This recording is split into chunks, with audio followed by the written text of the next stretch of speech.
It's 8 o'clock and good evening, everybody, and welcome to today's episode of Marvelous Medicine, which is about regenerative medicine.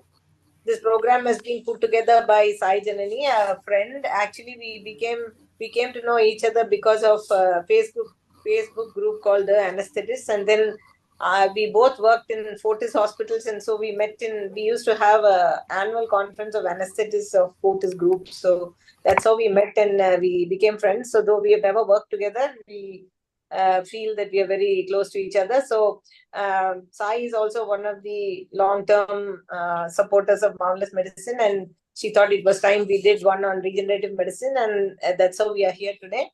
So Sai has put a panel together, and she's planned it. And for those who don't know Sai, she's right now she's doing for almost full-time pain management and regenerative medicine in Delhi NCR area. She did her MBBS from BMMNC and Safdarjung Hospital, and her MD anesthesia from UCMS Delhi. She worked in a corporate hospital for more than a decade, after which she decided to move to pain medicine. And that's how she did her pain fellowship in All India Institute. Recently, she's completed her diploma in American Board of Regenerative Medicine. Over to you, Sai. Thank you, ma'am.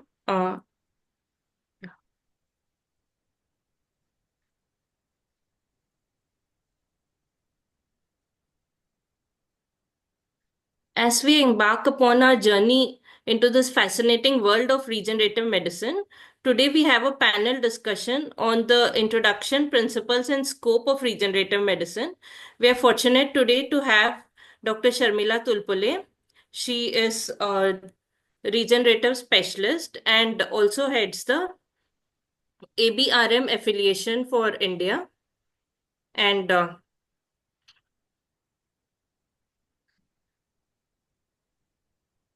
she's one of the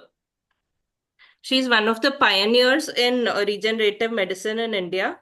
And she also has a regenerative clinic of orthobiologics in Dubai.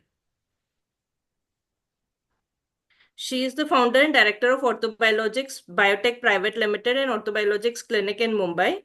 And she is also involved in clinical studies of stem cells, gold-induced cytokines, and other autologous conditioned serum therapies and micronized fat.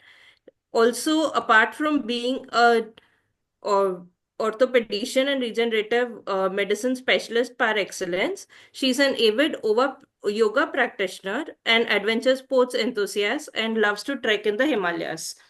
Her passion for creating art, especially abstract painting, is well known. We're very fortunate to have ma'am with us here today. Then is our other panelist is Dr. Madhu Chadda, who is my mentor and colleague at Access Clinics. He is a renowned regenerative orthobiologic specialist based in Delhi. He specializes in regenerative medicine, sports injuries, and pain medicine. After his MBBS from Bharati Vidyapeeth, he completed his DNB in anesthesiology. He is also a certified interventional and therapeutic musculoskeletal sonologist. He also did his fellowship training in regenerative orthopedics from IOF USA and interventional pain medicine and MED from University of Santo Tomas.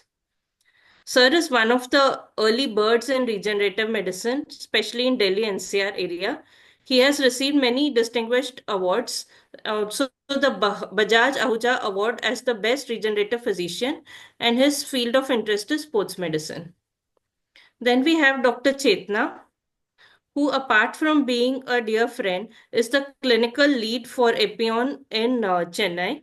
She did her MBBS from JSS Medical College, Mysore, and her MD from Sri Ramchandra Medical College, Chennai. And she is also a diplomat in American Board of Regenerative Medicine. She has more than a decade of experience in pain medicine and specialization in regenerative therapies, especially for arthritis, ultrasound-guided interventions, RF treatment, and non-surgical treatments in chronic pain conditions.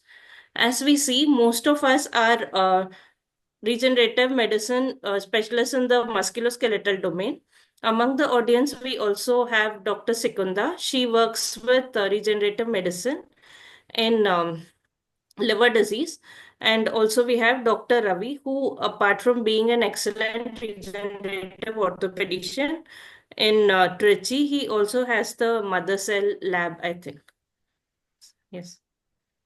So, introduction. Regenerative medicine, as defined by NIH, is the process of creating living, functional tissues to repair or replace tissue or organ function lost due to age, disease, damage, or congenital defects. This holds promise for previously irreparable organs to heal themselves. It also replaces or regenerates human cells, tissues, organs to restore and establish normal function.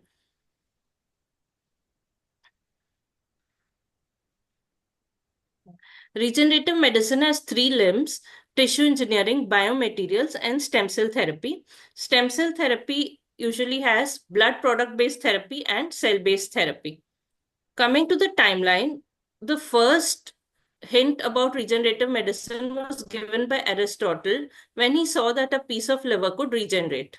But the term stem cell was used by Ernst Haeckel in 1868.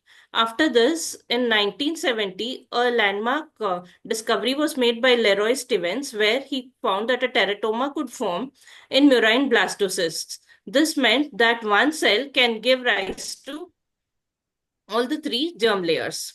In 1970, Frederickson also discovered the bone marrow MSCs, colony forming units, the property of plastic adherence, and also grew osteocytes from colony forming units. In 1989, knockout mice were formed after editing gene sequences to form chimera. Then in 1997, the first cloned sheep or the somatic nuclear cell transfer sheep, Dolly, was made. In 2006, Yamanaka reprogrammed adult cells to become embryonic-like stem cells called as induced pluripotent stem cells. For this, he got the Nobel Prize in 2008 and 2012.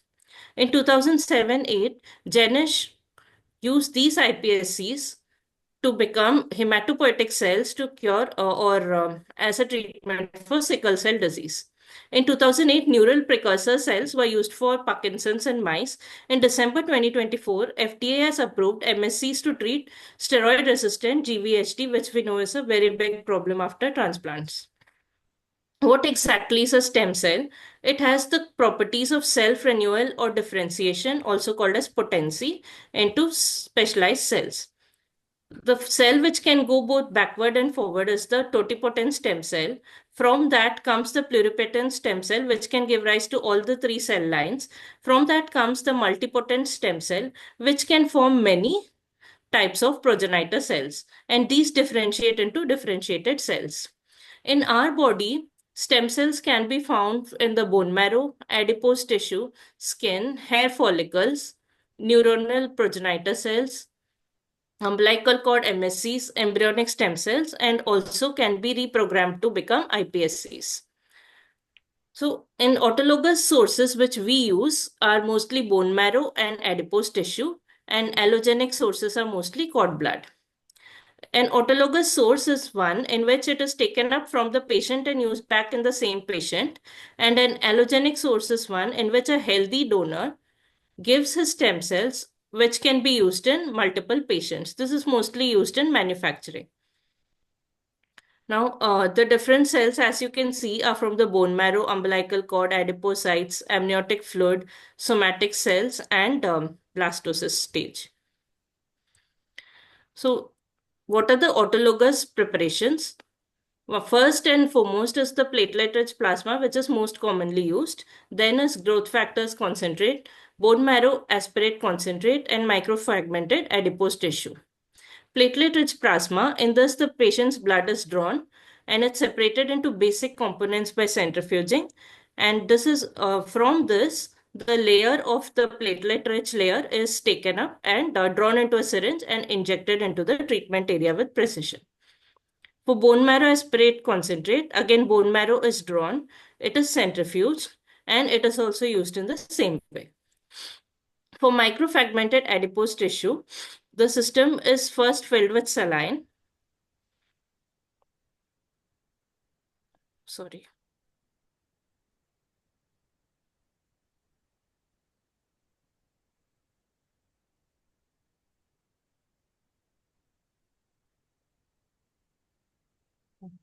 sorry, the system is first filled with saline. After this, the adipose tissue, which is harvested by liposuction, is inserted. Then microfragmentation is done with a gentle mechanical process. Then the fat is washed and rinsed multiple times. And there are changes in this aspect after the washing process. And then we get the final product. Now, how do these substances act? How does PRP act? The platelet-rich plasma, once it is injected, there is activation, most potently by collagen at the site of injury, and this releases multiple growth factors, mostly platelet-derived growth factor, endothelial growth factor, TGF beta, and epithelial growth factors. These help in angiogenesis, mitogenesis of the endogenous pericytes in that area, macrophage activation, and change of macrophage phenotypes from M1 to M2, and angiogenesis, vasculogenesis, regeneration, and remodeling. Now, how do the cell-based biologics act? They act in, first of all, getting a good stem cell niche. Then they act in migration, adhesion, and some of them also do self-renewal and multiple differentiation, though this is now questionable. And then they also make the niche better for cell migration and homing. This was about autologous preparations. Now, in allogenic preparations, we should be proud that India is not far behind, and we are the only country to have more than 6 allogenic preparations in India. The first one was StemPucell, which is a ex vivo cultured adult allogenic mesenchymal stromal cells. This is made by Cipla and its biotech wing. Then we had STEM1, which is an MSC, which is used for osteoarthritis. Then is Regenerative. This is also for chronic limb-threatening ischemia or CLI. And then now recently, there is a human gene therapy for hemophilia A. Now, we can also look at some of the techniques in research and manufacturing of these allogenic preparations. Tissue expansion, culture, and differentiation are used. In this, from healthy donors, there's derivation, there is culture and expansion, dissociation of the cell, cryopreservation, and differentiation depending on the culture medium. Induced pluripotent stem cells. This is now a very upcoming field. In this, some factors called the Yamanaka factors are used to reprogram adult cells, which then become induced pluripotent cells, which then differentiate into various cells, depending on the medium which is used and environment given to them. Now, what is the scope of using these products? All along, we can use it in musculoskeletal, cardiovascular, neurogenic disorders, hepatology, rheumatology, cancer genetics, dermatology, and cosmetic gynecology and infertility. Right from head to toe, we have been using it, right from brain, spinal cord, lung, liver, blood cells, especially in critical limb ischemias, skin rejuvenation, chronic kidney dysfunction, diabetes mellitus, chronic pain, and general aging symptoms like menopause, and especially regeneration of joints. CAR T cells is another important part of cancer genetics. Now, what can we use and what can we not use? There are strict regulations from the Drug Controller General of India through the CDSCO. Only minimal manipulation is allowed for clinical use. In this, neither the number nor the biological characteristics of the cells should be altered. So practically, PRP, growth factors, BMAC and MFAT are allowed for clinical use. Tissue expansion and culture of autologous tissue cannot be done for clinical use. However, allogenic stem cell products allowed by the DGCI can be manufactured and used in a proper GMP lab. This is just to show that how to do a clinical trial with stem cells in India. We have a lot of regulations and all of them should be followed. Now, coming to health economics in the stem cell market, for a small glimpse from North America, the market size is set to increase to 28 billion by 2030. The compounded annual growth rate is around 10.34%, and the mostly North America will dominate all over the market. Thank you. Now I call upon our panelists for a discussion. We start with Sharmila Tulpule ma'am.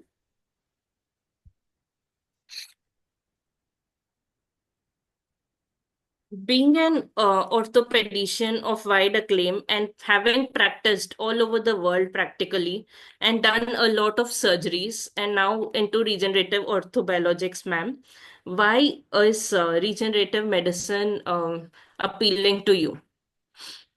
Hi, good evening, everyone. That's a very nice question and nice presentation, I must say, Dr. Sai. I'm Thank you, really ma'am. thankful for having me on this forum.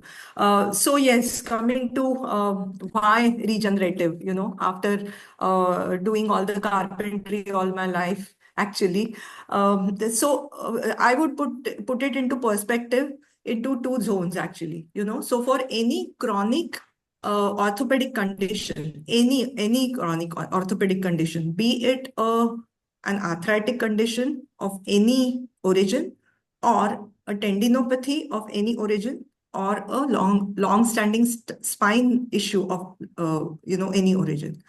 All of them are treated in a similar way that initially we start with some painkillers. So basically, the focus is on pain relief rather than going to the root of the cause that moment. Okay. And then the second stage wherein only surgery works. Okay. Now there is a huge treatment gap which exists between this initial very pain focused treatment and the last stage treatment of a major surgery.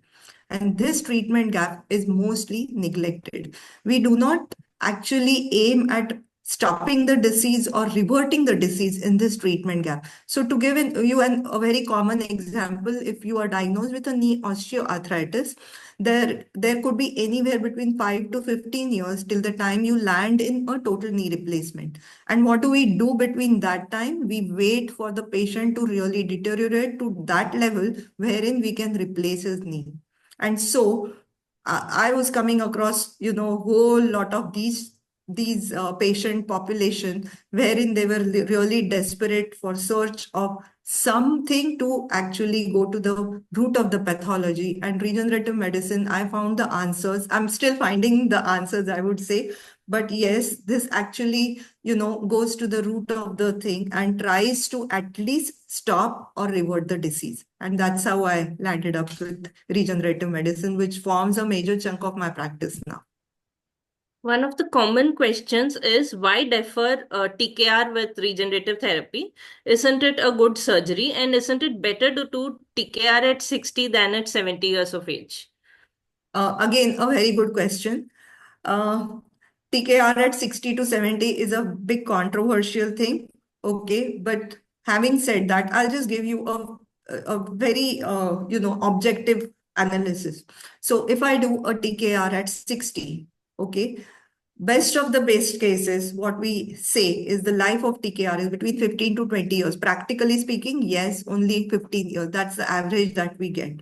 Okay. What happens at the end is that patient is in for second surgery. Now, that second surgery, if it comes at the age of, say, 75 or 80, the second surgery is more challenging to the patient as well as surgeon. Okay. The results of the second surgery are dramatically down than the first surgery. And so what my thought process would be is to postpone the total knee replacement as much as possible so that patient is, able to do his life fully with just one replaced knee and not the second surgery.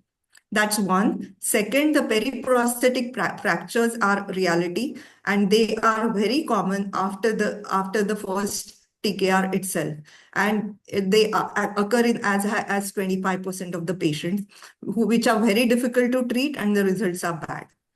The third one I would say is when we say failure of the results are extremely good, the failure rate is just 1% and all. What is defined as failure rate in orthopedics for TKR is second surgery happening within first 10 years of the first surgery. Okay.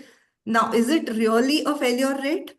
when should we say that the TKR is failed? That patient does not have relief and has persistent pain. And you will be very surprised to know the statistics. It's anywhere between 25 to 40% in certain papers and as big as 60% in such certain papers. So do we really, are our patients really happy with TKR?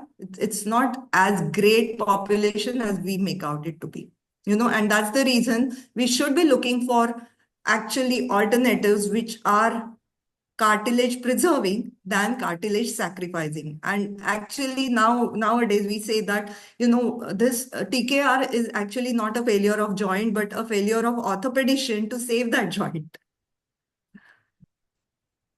Uh, so now that we have doctors from various fields on the show, can all of them be trained in regenerative medicine? And how can a person in India get trained in regenerative medicine? So we have this American Board of Regenerative Medicine diplomat course in which we actually, do a thorough basic theory of regenerative medicine training and also associated with practical training. Okay, so there are two limbs in this, theory as well as practical. We are the ones who are affiliated with the board and we are actually authorized to carry out these courses as well as examinations in India. This happens in Mumbai at the moment, and it's a basically didactic as well as practical course. So 2 days of practical lectures are there which happen in Bombay, followed by 3 months of online modules, and then followed by a theory exam. Then you get around 6 months to 9 months to actually do those cases in your clinic. Or if you do not have that much load of regenerative medicine, you can always come to our centers to do these cases and then submit those 20 cases and have a viva at the end, and then you are a diplomat of American Board of Regenerative Medicine. The basic advantage of this course is one, that you get to know the whole basis of regenerative medicine, and even if you just do a simple PRP, you know now what is happening there, what are you injecting exactly into the joint, and how can you manipulate those factors or manipulate the counts and get better results. Okay, so that's one of it. Second, you have that basis to say that, yes, I'm trained in regenerative medicine, and so I'm better than the rest of the clan to do these. Okay, so these are simple, practical advantages of doing the course, I would say. And what are the options in regenerative medicine do you have for ONE? Since that is a big problem in India, what are the options do you give, and when do you give them? At what stage? So I would very blanketly put it in this, okay, that if we divide it by KL classification, grade 1 to grade 4, when it is grade 4, when there is bone on bone with a varus, with mechanical deformity or a flexion deformity with complete restriction of movement, we do not offer any regenerative treatment. If the varus is less than 3 degrees, so I don't get that much mechanical disturbance, so it is less than 3 degrees and the range of motion is pretty good, and it is not bone on bone, but still some joint space is preserved, then I would say that, okay, at least, the patient can be taken for regenerative. But the ideal would be grade 2 and grade 3 with nice space still preserved. And we do always MRI scan before we actually decide upon which therapy to be advised. Chondromalacia patelli, that pathology is predominant in the patient. These give beautiful results with regenerative medicine, which we don't have any actually treatment at the moment for that. And coming to which therapies do we offer? We do offer PRP, which has to be a very high quality PRP. And, once you get into the details of regenerative medicine, you will know how to make a very good quality of PRP. So that gives beautiful results, but it has to be repeated, say, every 2 years or so. Second, we do have an option of adipose stem cells, which is my favorite nowadays. I used to do a lot of bone marrow, like hundreds and thousands before, but now I have shifted to adipose stem cells for osteoarthritis because it has that scaffolding effect as well. Okay, cushioning or scaffolding effect along with the stem cells, and the stem cells. I should not be calling it stem cells, but for simplification, Impact. I'm just making it. So there is huge pool of cells which are regenerative, which is there in adipose tissue, and that gives a very good result. Pretty long-standing results. We have been getting close to around 5 years of good pain relief with that. Also, we have some many evidences in which we have seen increase in thickness of cartilage by doing adipose stem cells. And the third one right now would be gold-induced cytokine therapy, which again is a very simple procedure. You can just do it on OPD basis and gives much better results and much longer term results than a simple PRP solution. So yeah, these are the ones which we actually advocate. If it is grade 3, kind of advanced grade 3, then I would be going in for adipose than a simple serum injection, obviously for the scaffolding or cushioning effect. But each case is different and we take it as it comes. If there is bone edema, which is the predominant feature, then my thought process would be different, and so on and so forth. Thank you, ma'am. And next we move on to Chetna. Dr. Chetna, can you unmute yourself, ma'am? Okay. So, being a practitioner of regenerative medicine in the pain medicine domain, what are the various modalities that you practice in your everyday pain management? So first is I would like to thank you to give me this opportunity to be a part of this panel. Second is I also would like to thank ma'am, Sharmila ma'am, who has trained me in this. Hello, ma'am. Hi, yeah, nice to see you here. yeah, ma'am, same here. Yes, apart from knee, we also use in shoulder OA, and wherever there are any ligament injuries, whether it is in shoulder or in knee or any other joints. I have also tried this regenerative therapy. I predominantly use PRP because I love it. The way one, it is easy to make. Second, it is easy to prepare and inject immediately. There's no need for any waiting period. And the results are pretty good. I have also used in low back cases like disc tears, annular tears, and also in cases where there are SI joint or facet joint things. There also we have been using this PRP. My new thing which has been added into my practice is treating myofascial triggers with PPP, which is again end product of PRP, one of the products of PRP, which instead of discarding it, I personally use it and treat it, and it has wonderful results. Okay. And can you tell us some conditions with level 1 evidence for PRP use? For Definitely the knee use of osteoarthritis. PRP? Yes, knee osteoarthritis in grade 1 to 2, and yes, level 2 is in Okay. 3. This is, And yeah. there are, yes, in tendinopathies, tennis elbows, then partial tears also it is told. And we have also used in joints, SI joints, which is level 2.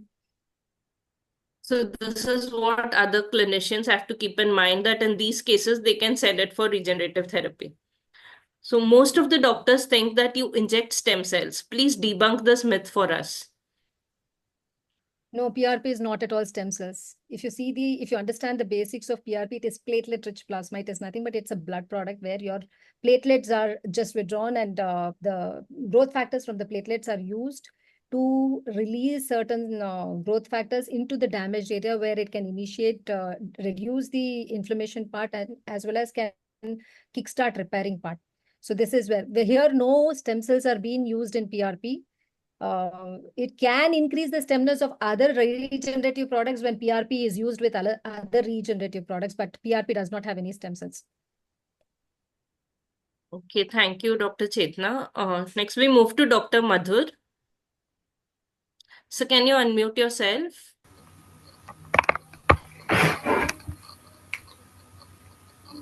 Yes, it was a good presentation. Thank you so much for inviting me, and excellent Thank feedbacks you, and sir. points from Dr. Sharmila. Really good. Thank you, sir. Thank you. Your core Your core practice involves regenerative orthobiologics, sir. Apart from degenerative conditions like knee OA, what are the conditions in sports injuries where you have really good results with orthobiologics? Yeah, a lot of shoulder tears I enjoy working on. A lot of meniscus, complex meniscus tear. A lot of ACL grade 4 I do.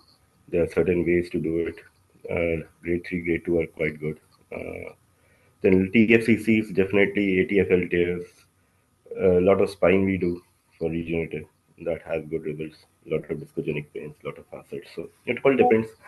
Again, as everyone was saying, regenerative for musculoskeletal is just not what you prepare, what lab technologies you use, what kind of cells you use, but it's always the patient selection, understanding your patient. And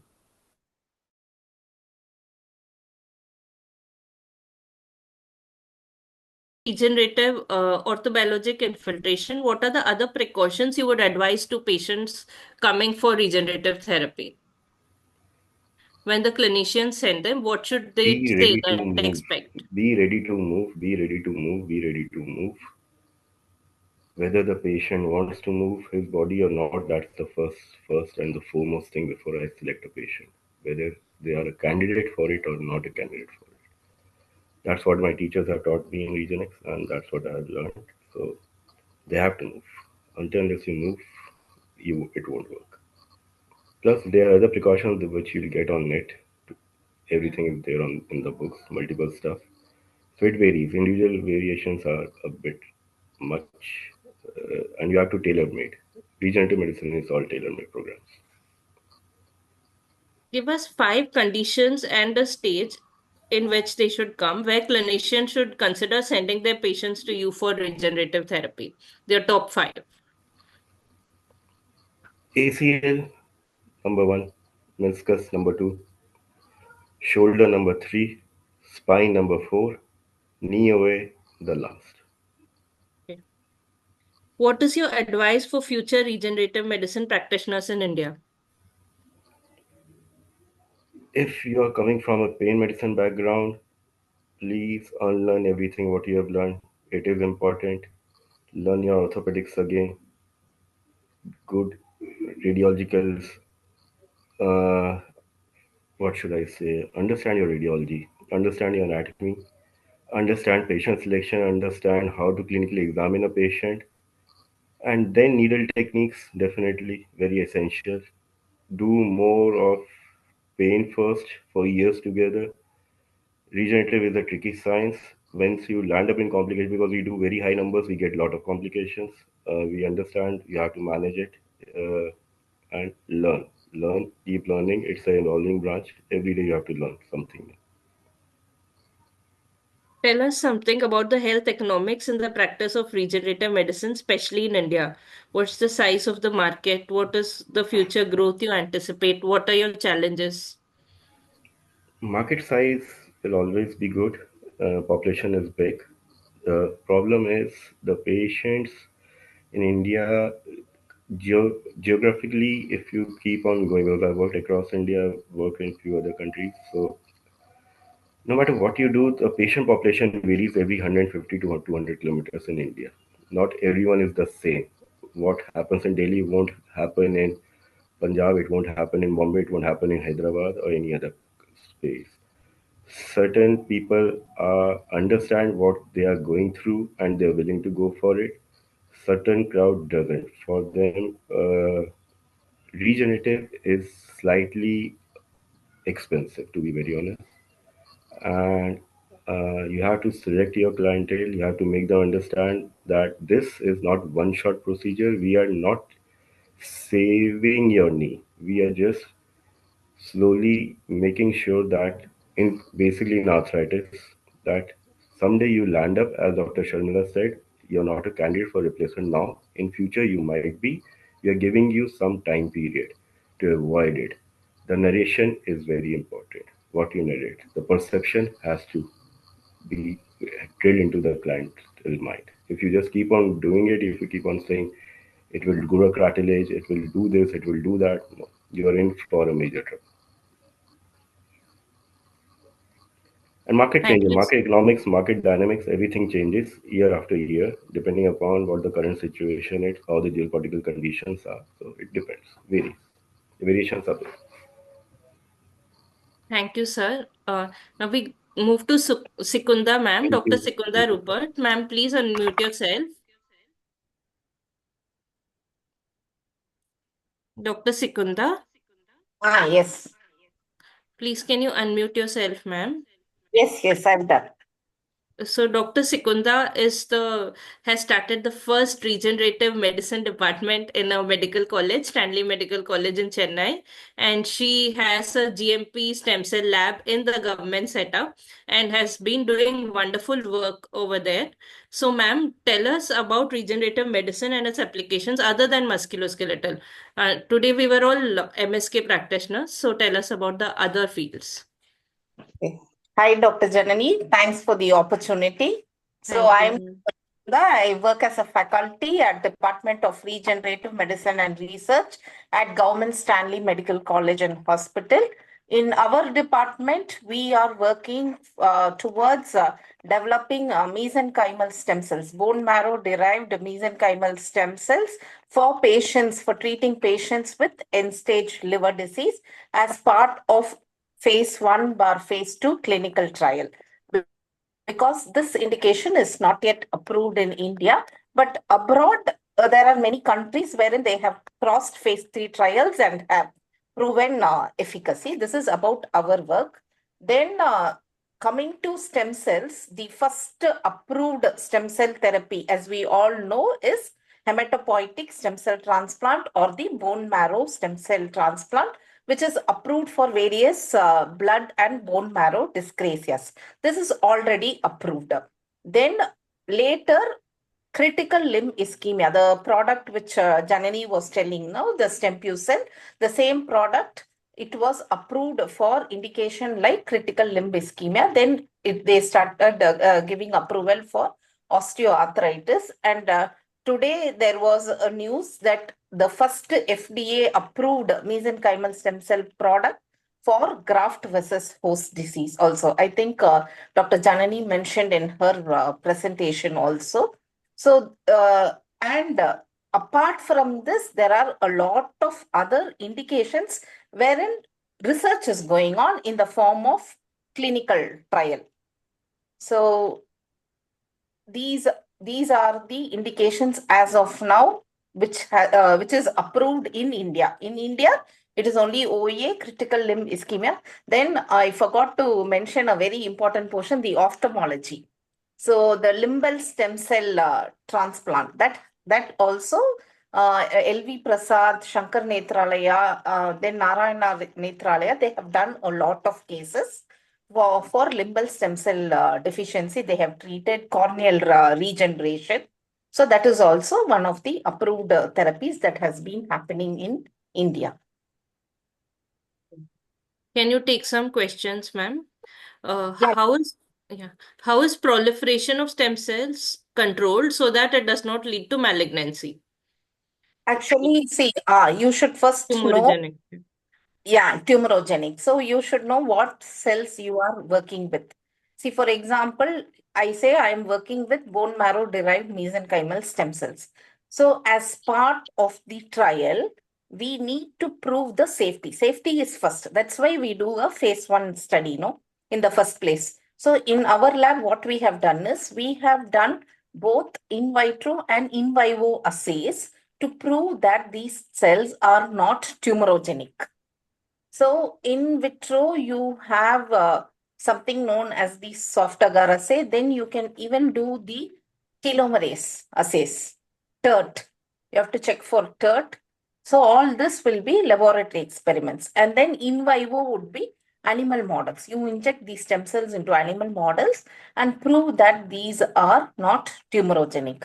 So only after you ensure both in vitro and in vivo that these cells are not tumorigenic, then it will go to the efficacy studies, phase 2 study. So this is how we ensure that the stem cells which we inject are not tumorigenic. Okay. And is there any evidence for chronic kidney disease? chronic kidney disease, it is also only under trials, not yet approved. Actually, there is a group which they have tried to do some editing with the gene editing in the porcine kidney and in US, and they have transplanted. That type of work they are doing. But in relation to stem cell, it is in trial stage. So, this one for Dr. Madhur. Sir, how effective is cartilage regeneration and OA in preventing surgery with regenerative therapy? Uh, Again, depending upon the client you have chosen, with your radiological evidences as well as your clinical assessment, uh, all depends upon the dosage. There's a lot of talk happening around the dosages. Uh, so yes, it works to an extent. What will be, because there is no specific criteria still laid out, we need to still work upon it. Yep, 5 million per kg will be a good stuff. In India, there were certain papers they were working on 2 to 3 million, but again, the issues were they were talking about patients who were in their 40s and 50s. The main issues happens once you cross 60, 65. The toughest cases are between 65 to 75, or maybe between 60 to 75 years if you're targeting them. The efficacies are low. We still need to develop the technology. Still, we need to work upon them.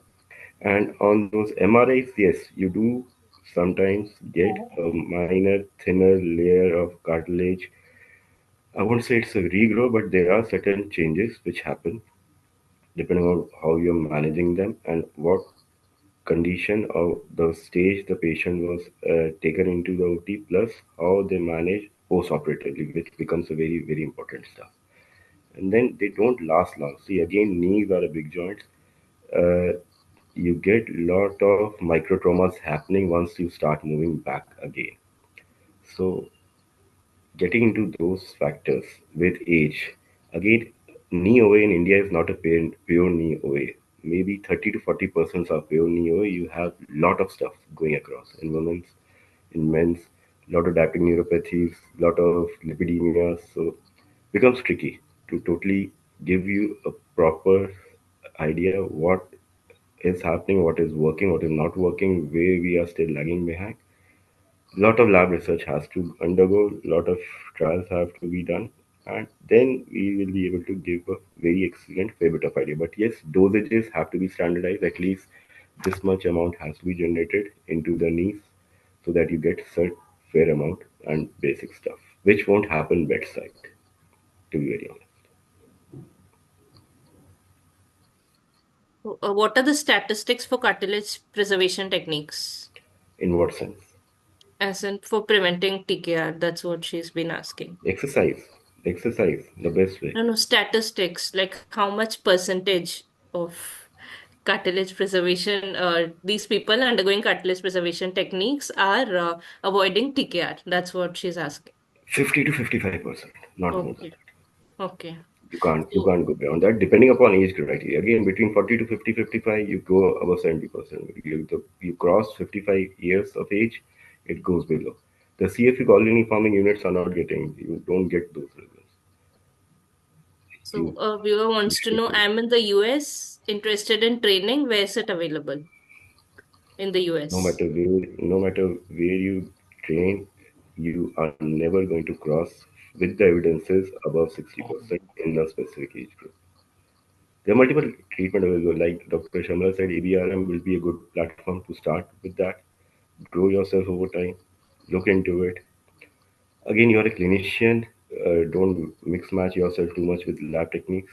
You have to understand laboratory evolves in a different way. You evolve in a different way.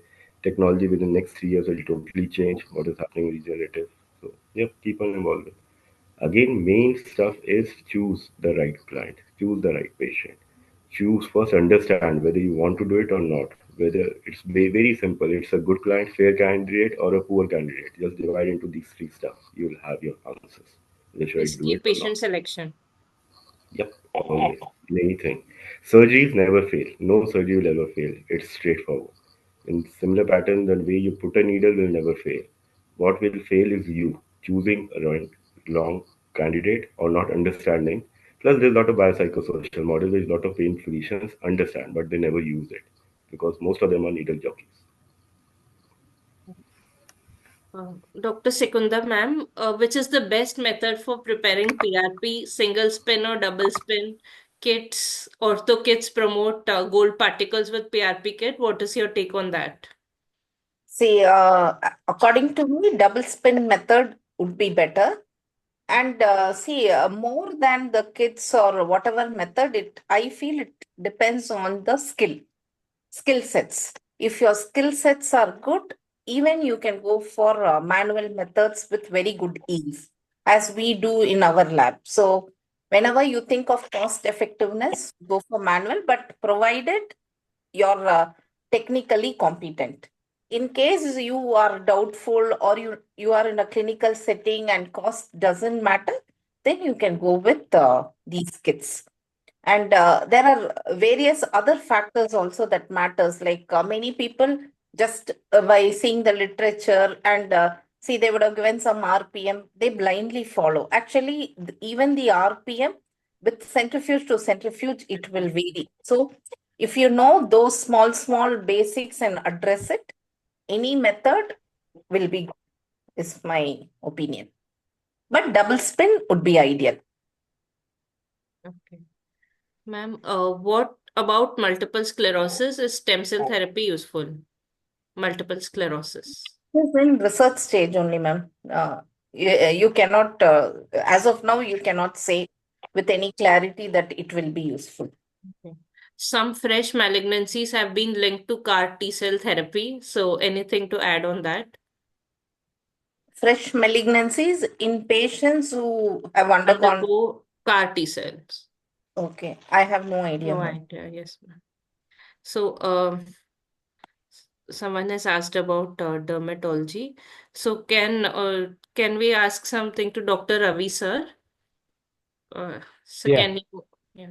yeah, sure, So, sure. please educate us on what you have been doing in your setup and how you have been using regenerative therapy and which is the best subset of patients and Yeah, what are sure. the methods and what results are you getting?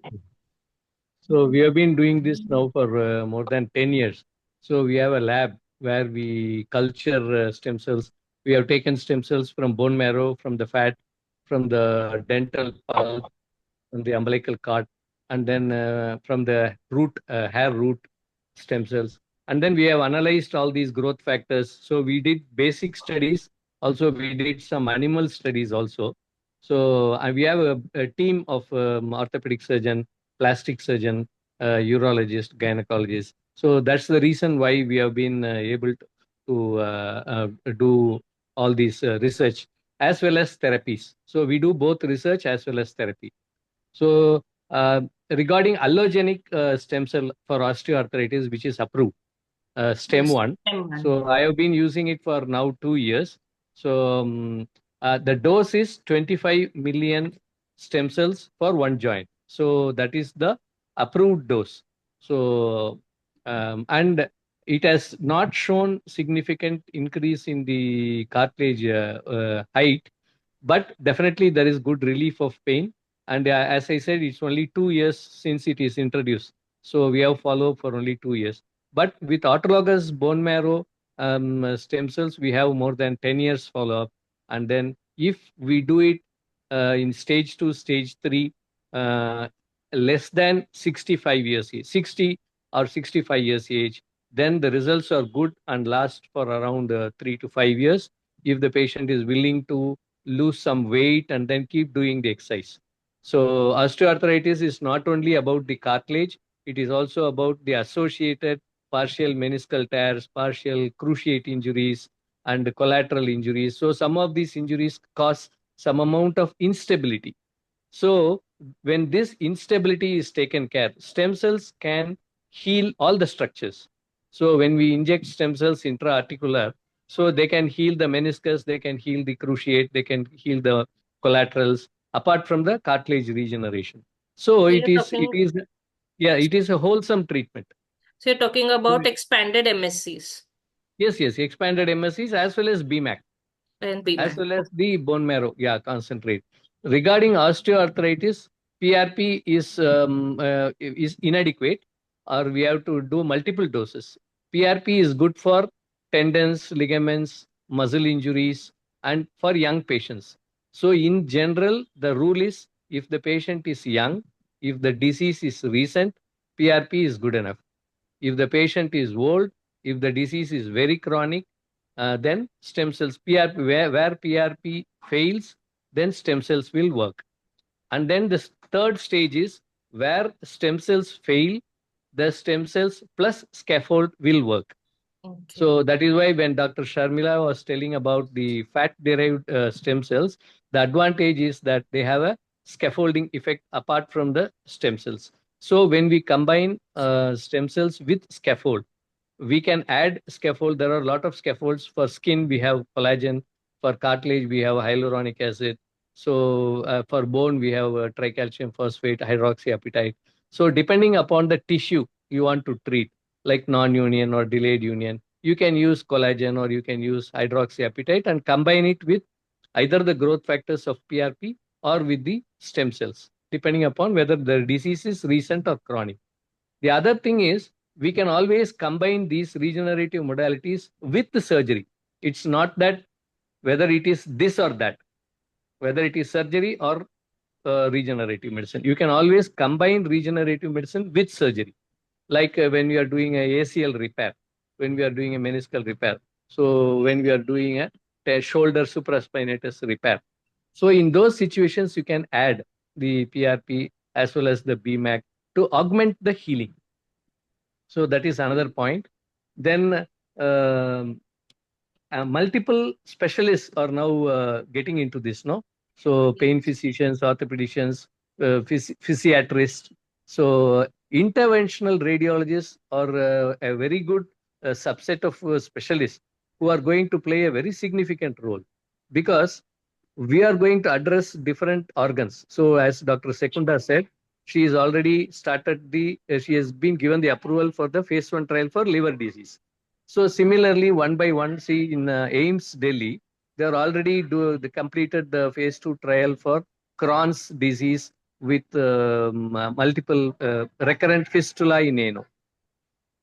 So with multiple organs targeted, so the delivery of the stem cells to the targeted organ through the artery or directly through the into the organ. So all these are possibilities. And so interventional radiologists will be playing a very significant role in that. And one thing Dr. Secundas cleared the doubt is whether MSCs are tumorigenic. So that is a very significant fear among many people who want to get into this regenerative medicine. So adult stem cells, which we are all using, which we are all now talking about, is not tumorigenic. It has not been shown to be tumorigenic, whereas the same cannot be said about induced pluripotent stem cells. So that has got a long way to go. So we don't have any induced pluripotent stem cell product today which is approved, whereas we have got multiple adult stem cell products either from bone marrow or from fat, which are approved for therapy in multiple indications in multiple countries like Japan, Korea, India, USA. And India is the only country, as mentioned, which has got the maximum number of adult mesenchymal stem cell therapies approved for different indications. And the number is almost 7 to 8 indications if we include the limbal stem cell therapy also for cornea. And intravitreal platelet-rich plasma has been recently done by Aravind Eye Hospital for recurrent macular hole. So recurrent macular hole is a significant problem, comes again and again, and it doesn't have a good proper treatment. They do some procedure called internal limiting membrane peeling, but that has only an anatomical healing and they don't get back some vision. So now they have started injecting platelet-rich plasma intravitreal, which they have not done before. Previously, only cornea was addressed with stem cells. but retina was not addressed with regenerative techniques. But now they have started using the regenerative techniques for the retina also. So lot of infertility is again one field where the gynecologists and the andrologists, urologists have already for the past 5 years, they have generated significant amount of case studies, and you can see lot of work being done, and evidence is obvious through the ultrasound can show whether the endometrium, the thickening has happened, whether the angiogenesis and vascularity of the endothelium has improved. So all of these things can be documented with the recently available investigation modalities. So all this is helping, all these recent investigative modalities, which are regularly being practiced by the clinicians. They are giving us the proof of what is happening before and after these regenerative techniques. So we are in for a very good.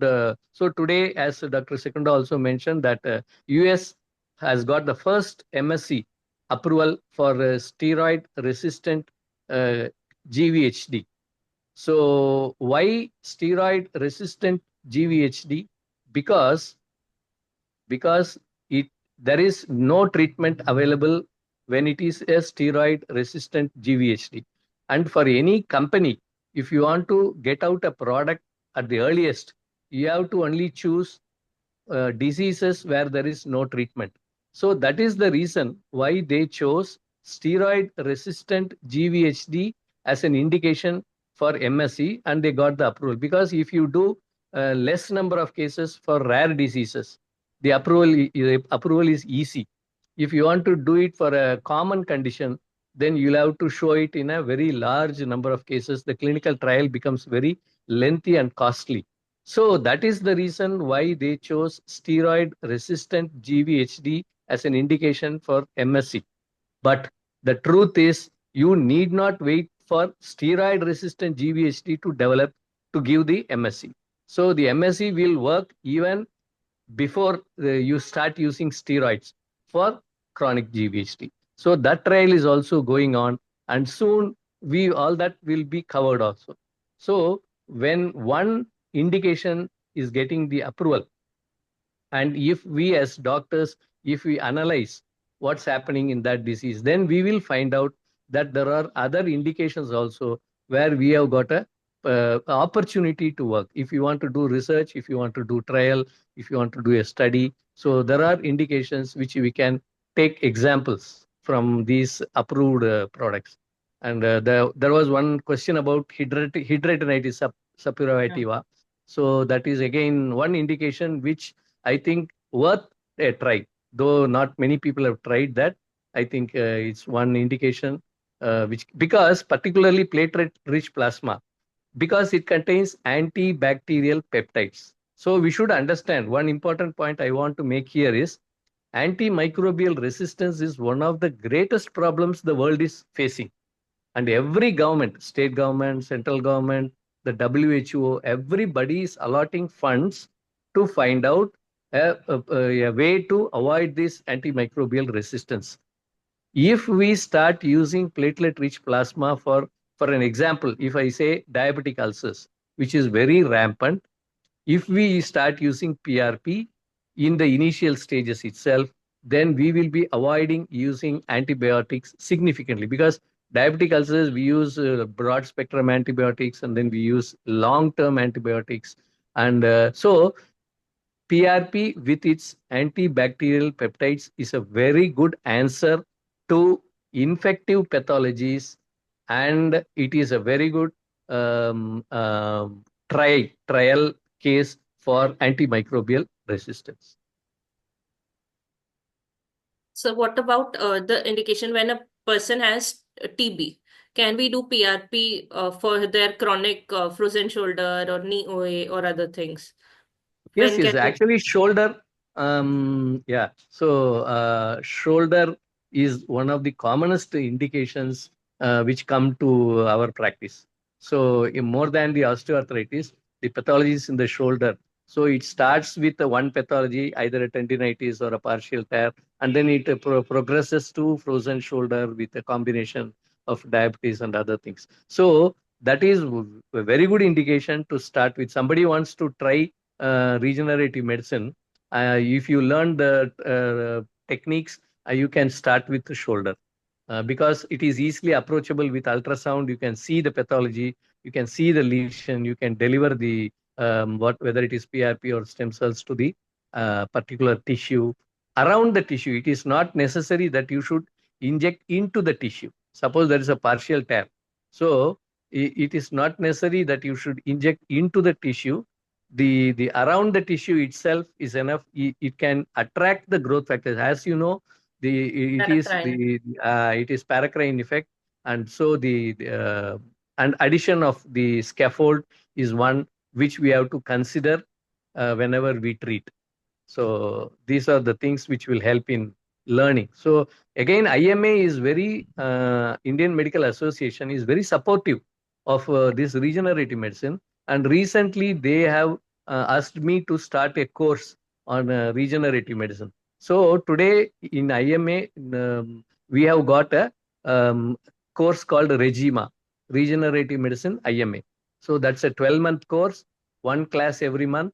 So 10 classes of online and 2 classes offline, where you can come and learn how to make PRP, how to make BMAC. So all those techniques, and then tissue engineering. So we are doing tissue engineering, and then 3D printing. As I told, no, 3D printing has already come to the table of the operating theater. So we have a company called Rokit Healthcare. So Alchem was trying to have a collaboration, and they already approached the drug controller, and it is in the process of getting the approval. But this 3D printer inside the OT, and it has got 2 cartridges, and with one cartridge we can take the fat stem cells, autologous liposuction.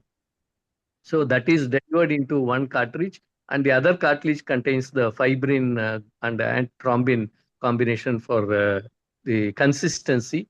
And depending upon the size and shape of the ulcer, you take a photo of the ulcer and send it by Bluetooth to the printer.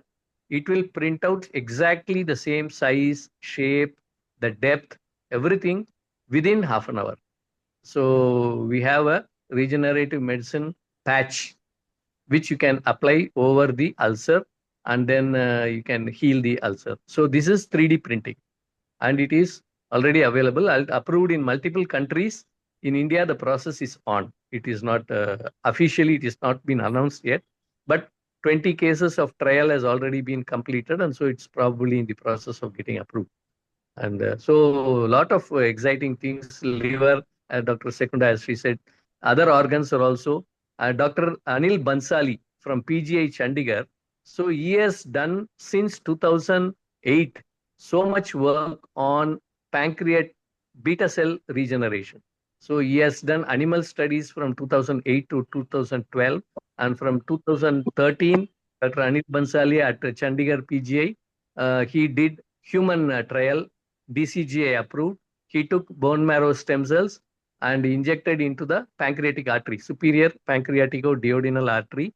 And then he has published 10 cases, 15 cases, 50 cases, 1 year follow-up, 2 year follow-up. All that is available in the net. And he has shown that within 3 months, there is 50% reduction in the use of insulin. And he has shown that endogenous beta cell regeneration has happened by way of proving with the C-peptide levels. So his study is a very good one for anybody who wants to study regenerative medicine. So a lot of pioneers in India have worked on this, and we should learn from them. So what are the indications for back and neck pain, and how safe is it in the spine, given that there is no evidence for disc regeneration following PRP or stem cells? Yeah, it's all evolving. So because we, as I said, no, the studies are there, but the volume of proof needs to build up. So because we have started recently, there is one company, 1 or 2 companies in USA, they are already in phase 2 trial. So Disc Genix is one company where they have taken the disc which is removed from patients. No, they do discectomy. So that disc material they take, and then they have taken the cells from those disc which is removed, and then they have grown it in the lab, and then they are trying it for disc prolapse, for disc injuries. So they are still in phase two. So similarly, there's another company called Disc Seal. So they are also in phase two trial, and so all that is evolving. They have not got level one evidence, and so it will take some more time. Thank you so much, sir. It was a very valuable interaction with you, and hope to learn much more from you in the coming times. Sure, sure. Thank you. Thank you, Sekunda ma'am. Thank you, Dr. Madhur and Dr. Chetna as well. And over to Dr. Patta, sir.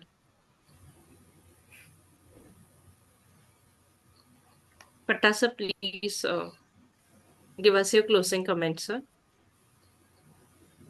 I'm just looking for Vidya.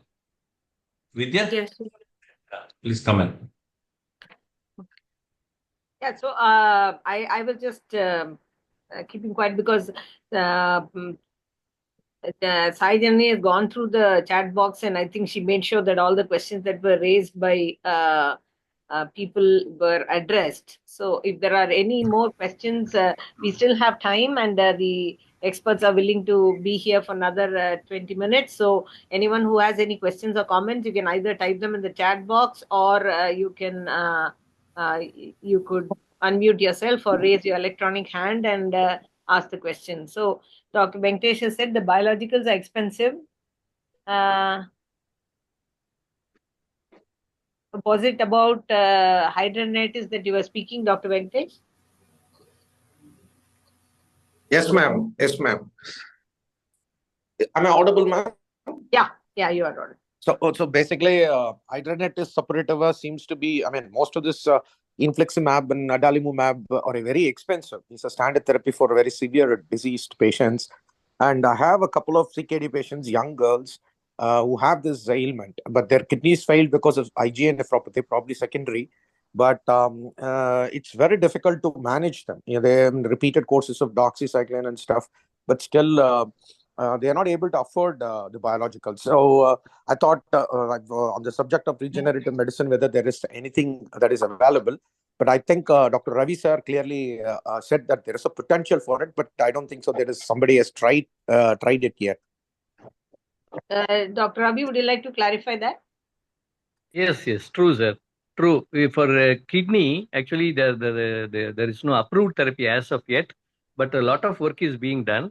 And then, so I would like to also mention about this particular type of studies where I recently learned that when they take the cornea out from a dead person and then they are trying to implant it for another person who needs the corneal transplant, they store it for one day and then or days. And while they are being stored, the cornea is healing. So they take the cornea and they examine the cornea. They've got a very good microscope, which is called spectral microscope, which without any staining or without any biopsy, they can study the cells, live cells they can study. So they have shown that on the day of retrieval and on the day when they give it for transplant, they are seeing that some of the ulcers have healed. That is because they have stored it in a solution which has got some growth factors. So tissue culture medium is one part of the storage solution. So that is helping the organ to heal outside the body. So now if you think they are taking kidneys, they are taking liver and other organs, and from one person to another person, it takes minimum 6 hours, 8 hours to take the organ and transplant it at another location. While it is being transported and while it is being kept alive, they tried infusion of these stem cells, infusion of these growth factors, and then they saw that some amount of healing, some amount of anti-inflammatory effect can be obtained as the organ is being shifted, which essentially means that you can heal some of the organs outside the body. If you get involved in such trials, if we start, so I am planning to start a trial with the eye.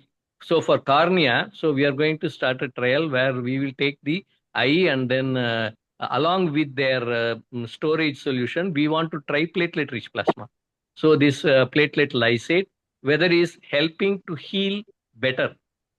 So adding these and healing the organs outside will give you enough confidence to try that inside the body. So this is like a clinical trial. Instead of getting into a clinical trial, we can do some studies like this. Suppose you are discarding kidneys. When you are taking these kidneys for transplant, when you take 10 kidneys, then you see one or two are not usable because the damage is, there is too much of damage. So if you are measuring the urine output and then some other parameters and then discarding it, that it is not suitable for use, then we can use it, the PRP or the stem cells, and then try and then see if there is something is happening which we can examine under the microscope. So all these things are possible now. So this is a huge subject, a huge field opening up, and there is scope for everyone. Thank you, sir. I would have a follow-up question. Most of these products are autologous products. They are not, except barring the hematopoietic stem cell transplant. I think majority of these preparations are autologous, derived from the patient, right? Yeah. Thank you, sir. Thank you. Sir, can we use regenerative therapy for peripheral neuropathy, especially painful diabetic neuropathy and others?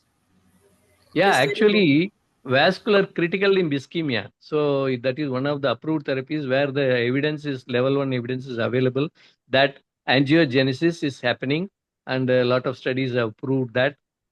What we forget is the blood vessels are not alone in the pathology. The nerves are also affected. It may be significantly more of the blood vessel or significantly more of the nerve, but the damage happens to both the tissues.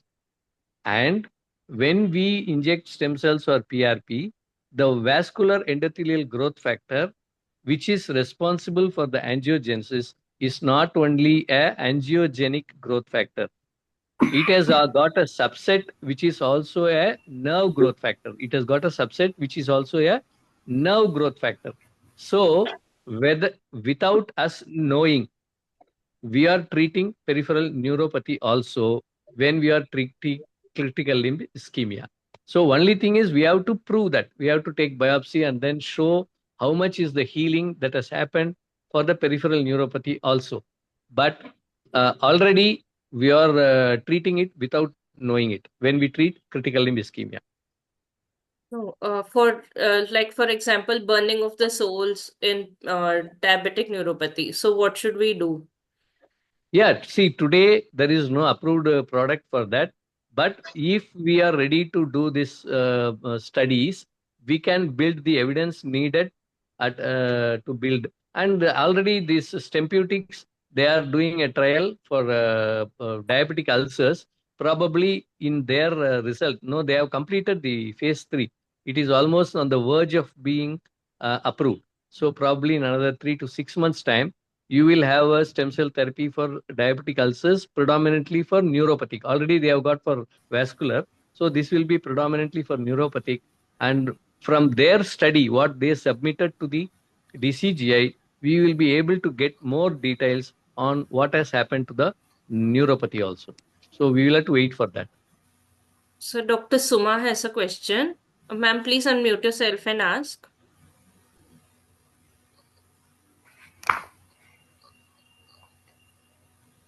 Hello. So as far as I'm aware, the Indian ICMR and all Indian regulatory bodies, none of them have actually approved any kind of stem cell related therapies other than hematopoietic stem cell transplant. Very, very, very sorry, madam. You are giving a wrong information. I'm giving the You- right you have to- reply. no, I no, know no. what the ICMR stand is. Yeah. I know it So very well, ICMR, actually. So ICMR is not the approval body. You please understand, ICMR is Indian Council of Medical Research. It has got nothing to do with therapy. Only DCGI is the only approval body in Even India which DCGI, can as far as approve. I'm concerned, has not approved No, you anything don't know. other than this thing. You don't And know. for that You don't matter, know. There are hematopoietic already stem cell products. transplant and CAR T cell therapy cannot be clubbed under regenerative medicine. Yeah, that is They true. are That is basically true. very complex immunotherapy, which That is is true. It done is by a under very stringent conditions with very complex technology, and they cannot be put down in this umbrella. Okay. yeah. The So second that is thing is immunotherapy. you were talking about the stem cell therapy for steroid resistant GVHD. I can Exactly. tell you one thing, that there are actually very good drugs like ruxolitinib, which is showing a lot of promise there. JAK-STAT inhibition. That's a Okay. tablet. Okay. That is coming up in a big way. Lot of research is there which has been properly published. My concern is Then that all these things you're saying about, there are yeah. no landmark publications in any of these matters. Like if you're talking about pancreatic islet cell regeneration, if that really works out, that So would be it cover of is any a JM. trial. That would be It Nobel was only Prize. Okay. it So was we are only still a at clinical phase one trial. and trial level. And I don't think we can be recommending these things in that light. The whole see, we have only tone of this meeting has actually worried me, because there are a lot of things here being talked about here which are very much in phase one and trial level, and we can't really be waxing eloquent to that extent that we are doing this, we are doing that, we are doing everything, when everything that is being done here is only under trial level. It's not being done as actually as is offered under recommended trial. therapeutic strategy. So we have clearly told what is under trial. We have clearly told what is approved, and it is for the individual to learn more about that. Go back, verify what facts which we have mentioned, what is approved.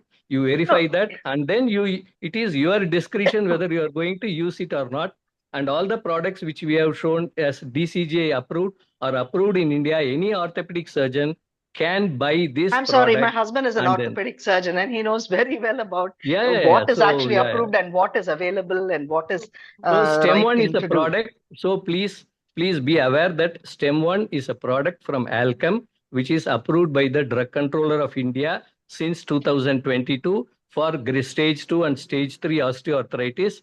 All this has been done after the phase 1, phase 2, phase 3 trial submitted to the FDA, and now it has come out to the market and it is being used by multiple orthopedic surgeons.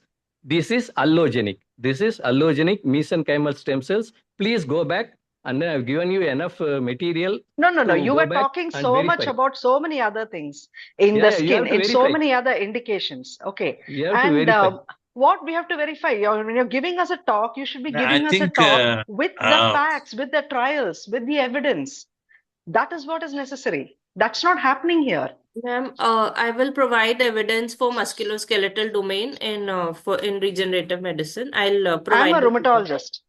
So, okay, so I know where things are coming from. And it is important that we see. You were saying that things only work if patients are willing to lose weight and do exercises. To be honest, the treatment, the recommended treatment for the early stages of osteoarthritis is really for the patient to lose weight and do exercises. So anything else that can be done along with it is probably a confounder. How do you know it's not? Unless you do an RCT and show that it is not, you cannot So prove RCT has already been done and it has been proved, madam. You have to go back and read. There are we have given you. So we trials. have given you enough material to go back, read, and come back. Please do that.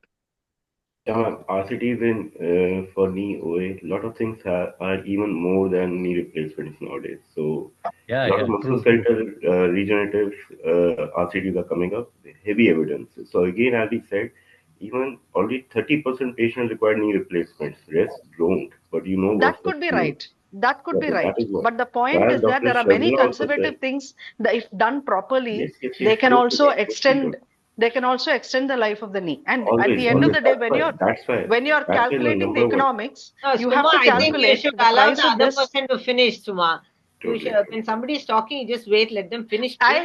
Vidya, I have raised a number of questions in the chat, and not one of my questions was actually brought up till I raised my hand. Okay. I can only say about musculoskeletal. So in That is fine. musculoskeletal, I'll But just now that you're telling the question, please wait till the person finishes before you have your Yeah, rebuttal or you so have another question. I'm Because not any authority on anything. I'll just tell you for musculoskeletal, which I know a bit, maybe just 2% still, 98% still left to learn. Uh, Musculoskeletal as regenerative again, it is not going to cure it. As Dr. Sharmila said very aptly, that it will give you some time frame if the patient selection is right. Yes, number one will always be exercise, exercise, exercise. So you have to choose the client, the patient properly, explain to them what you're going to do, how you're going to do. Don't give too much hope or don't give false promises. Just be honest with your practice, what you're doing, which is there.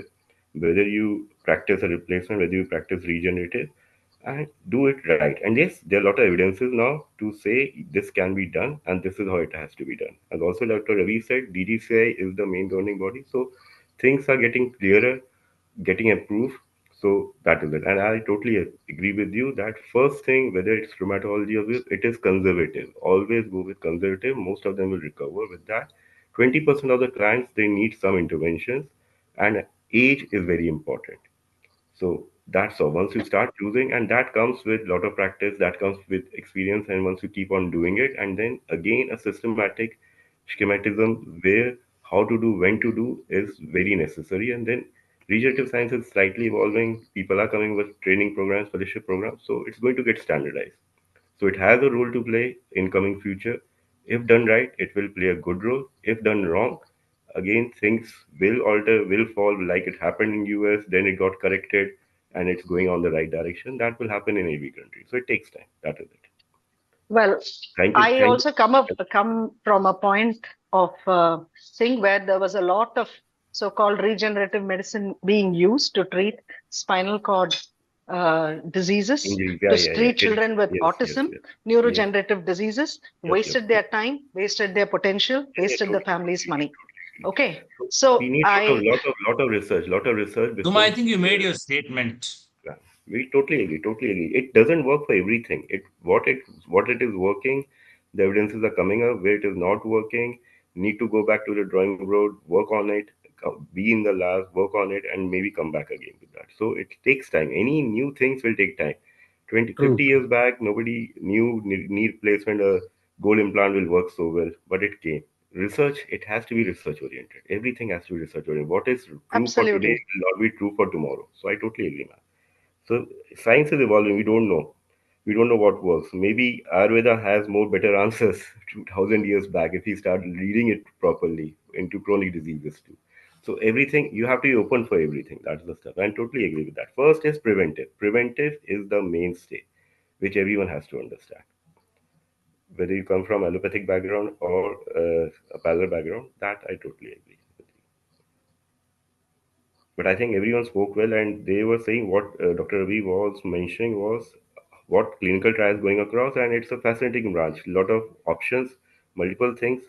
We'll achieve some good results in certain. We might not achieve good results in certain things. Dr. Sikanda is doing fantastic work. What I've heard, what I've read about her. So yeah, there are good scientists doing amazing work. As clinicians, we should understand what clients to choose and how to do it. That's the stuff. yeah, so I'm sure the list of approval, it's not whatever is approved by DGCI will be on the website or whatever it is. It's a binary answer. There's no maybe in that. So whether how much everything that is approved you may not want to use, everything that's approved you may not choose to use. That is another thing. And what went into approval and what was the strength of evidence which went into it is another ball game. At this point in time, when you're if you're in US, you are allowed to use whatever FDA has approved. Like that in India, you are allowed to use whatever DGCA has approved, and you should have some good faith that the things went through the proper process. So it's up to us to disprove it. If something DGCA approved is actually not working, I'm sure the evidence will come up and it will negate the thing. It will be called back or whatever it is. So okay, the point that if you want to take the point from what Suma was trying to tell is that there seems to be a lot of hype, and we should not get carried away thinking that everything is going to be solved by a PRP or a stem cell injection. So I think in this audience, most of us are, pretty level-minded and have a reasonable questioning mind, and but at the same time we have to be open to new things. There are so many things that we thought wasn't possible became possible. So now there like Dr. Ravi and Dr. Madhur said, if we do enough research, I'm sure that answers will come. So if I would like to go back to Sai, anything you wanted to say during your presentation? There wasn't enough time because we have about 5 minutes. So if you wanted to add something that you had talked about, or some short recap for those who joined late, please go ahead. So we just spoke about that regenerative medicine is a spectacular science and it is evolving. And we had people from the lab, and we had fantastic researchers. We had Dr. Ravi, Dr. Sharmila, who are orthopedicians, Dr. Madhur, who is a fantastic regenerative physician, and Dr. Chetna, who is does a very large number of musculoskeletal interventions. And also we had Dr. Sikunda and Dr. Ravi cover for the non-musculoskeletal indications. So what we have finally agreed upon is that we should also have some skepticism, as Dr. Suma just said, and we should do a good client selection, as Dr. Madhur was saying. And it's a holistic approach, and we should look into regenerative medicine definitely, and not just give it away, because it uses the innate ability of the body to heal, and it definitely works. Where it works and in whom it works, this comes from clinical experience and a lot of our own research. Thank you, ma'am. Yeah, your closing comments, Dr. Madhur. I'd just like to say it's a great platform that you have encouraged, and Sai compared it very well. And totally constructive criticism is always welcome. And I thank Dr. Sumat to bring out these questions also, because till the time everyone works together, this field won't evolve to the level it has to, because there is big potential not only for musculoskeletal, which is getting approved, but other therapeutics where regenerative products will play a major role in coming future. So I think everyone, as Sai also said, should work together. And yep, and thank you. I think more interactions on this subject is needed for everyone to work upon. And I'd like to thank Dr. Ravi. He really got out some very thoughtful and great insights. Love to visit his lab also someday. Yeah. So, Dr. Chetna, would you like to say something?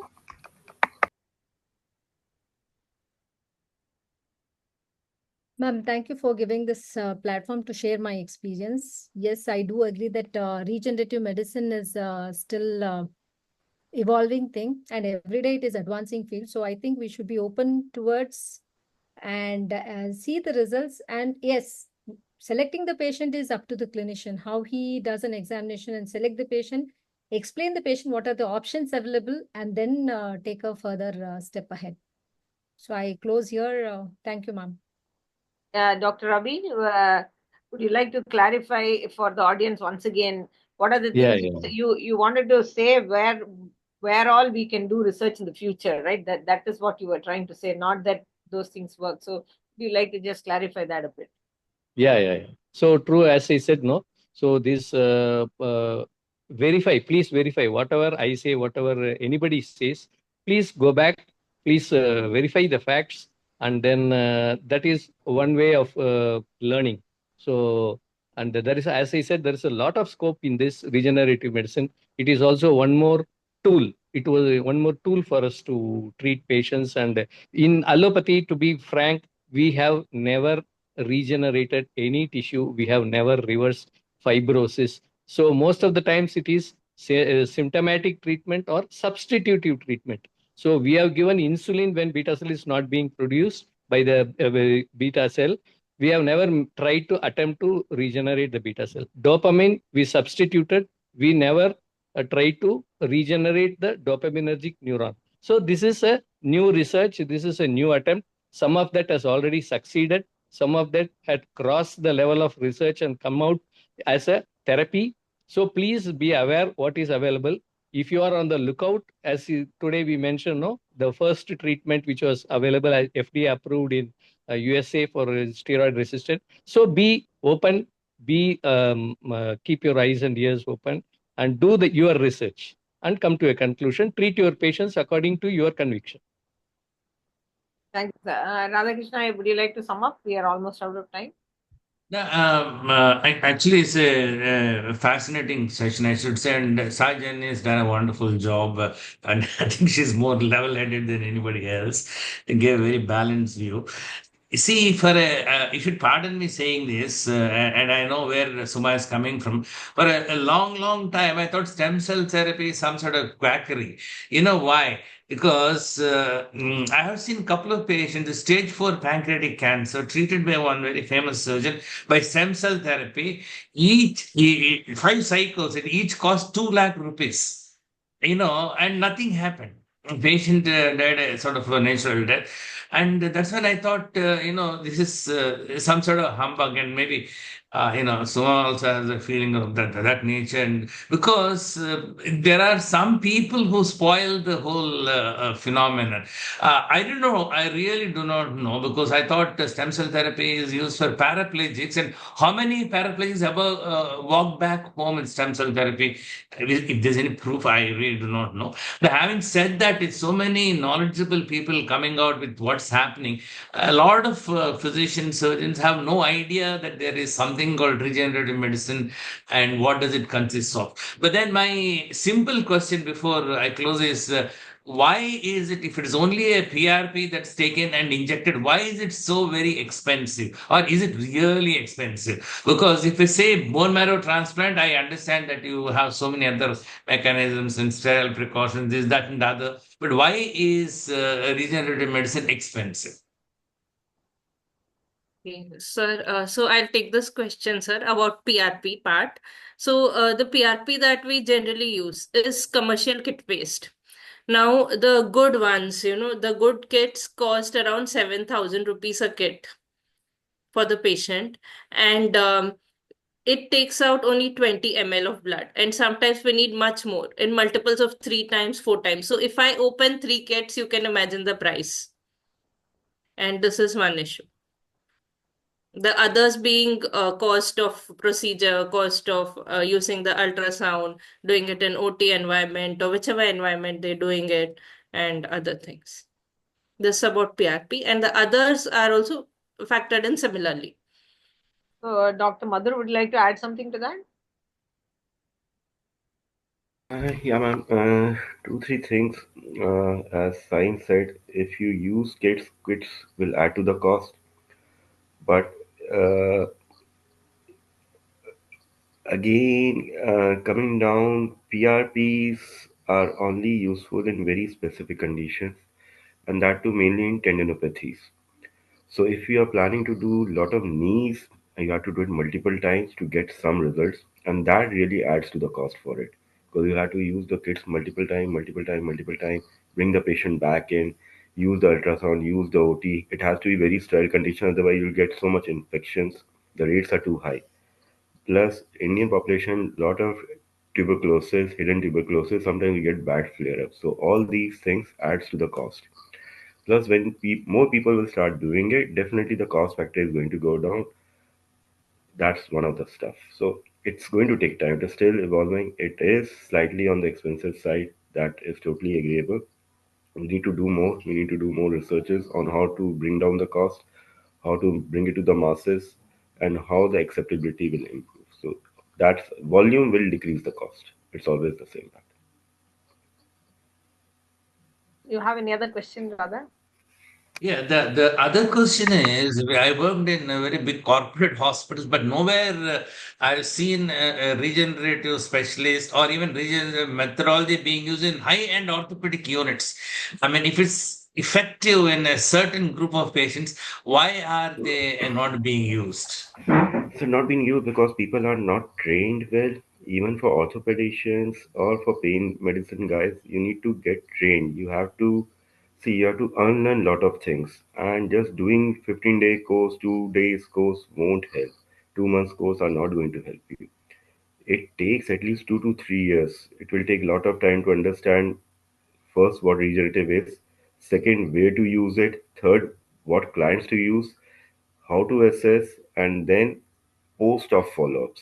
That is one of the toughest challenge in regenerative stuff because you have to have a very specific, secure follow-up with them and understand that you need to do multiple things before you start getting good results only in orthopedic cases. So that training has to be embedded first. As pain medicine started, people were not trained. Now it has become quite common. You have DMs. So over the periods, maybe in next few years down the line, you start seeing more pain guys, more orthopedicians getting into it. Like it has happened in USA. Now almost every third to fourth orthopedician is doing regenerative in somewhat ways, whether PRP, whether VMAX, whether FATS. So yes, it is opening up. Again, India is still 5 to 8 years timeline before we start seeing more doctors doing this for musculoskeletal. Other stuff will take even more time because we need a lot of clinical trials before we get good approvals. I has a good results, very good results. My final question would be: is regenerative medicine is it being discussed in orthopedic conferences at all, or is it Yes, discussed yes, yes. in pain medicine In specialists pain more, medicine or specialist, who both. discusses in their conference more? Yes, both pain guys, orthopedicians, PMR guys, also rheumatologists. All these four, interventional radiologists also. Everyone is discussing it now. Few So are the taking it up in because see, Recently, ortho conference, yeah, in region orthopedic conference was conferences, held. orthobiologics is one session. So we Yeah. have a separate session on orthobiologics. So it's happening for the past 4 5 years. Heartening to know you. yeah, but again, I'll just add on. It's on the lighter note. See, once you know how to replace a knee, you will never be very comfortable choosing how to totally preserve it. A very passionate person will like to preserve it because replacing is faster, it's easier, it's less complicated, and you have an answer whether if it's not okay, at least I have replaced it. But if you are not able to replace it, if you want to conserve it, the patient will always ask you, the cost was there, but my results were not so good because it's subjective. Pain is so subjective. That's the way where catch is. Lot of knees are not pure OA knees, they are mainly neuropathic knees. And pain guys should understand before jumping into regenerative for knees, please check whether you are doing the right thing or you're doing the wrong thing. Lot of stuff is not in the way it should be. They need to learn. They need to really learn. Don't do 15 days courses. You need to learn. It will take 3 more years before you can tell yourself you are a regenerative specialist after doing your pain medicine fellowships. Minimum. That's well said, Vidya, and I'm also sure that this is the way forward, and regenerative medicine has come to stay. Back to you. Thank you. Ah, Thank you. Thank we love doing, I mean, marvelous medicine, we like to, go on the offbeat or, you know, stir up some controversy. So we are always open to agreeing and disagreeing. So I'm extremely grateful that the all panelists took the feedback and questions in such a sporting way and answered it. So we're out of time. Lohit Basavaraj, you've turned on your camera. Did you want to say something? A nice session, madam. It was. I know Mother, Dr. Mother, so I just wanted to say hi. you. And it was a very Lohit, how nice are session. you? Oh, okay. Sorry, I missed your message. I was not into on that point of time. Thank you so much. Thank you. Okay, so we'll meet again next week with another episode of Marvelous Medicine. Perhaps a year from now, we'll have some, some more new things coming up in regenerative medicine. So we will visit back, or if something earth-shattering happens in between, so Sai, you can let us know, and we'll Sure, ma'am. have the session Sure. sometime in between. So thank you so much for a very interactive audience and a very, very sporting panel. Uh, Thank you, ma'am. Thank you so very much. good Thank you, night. ma'am. Stay safe.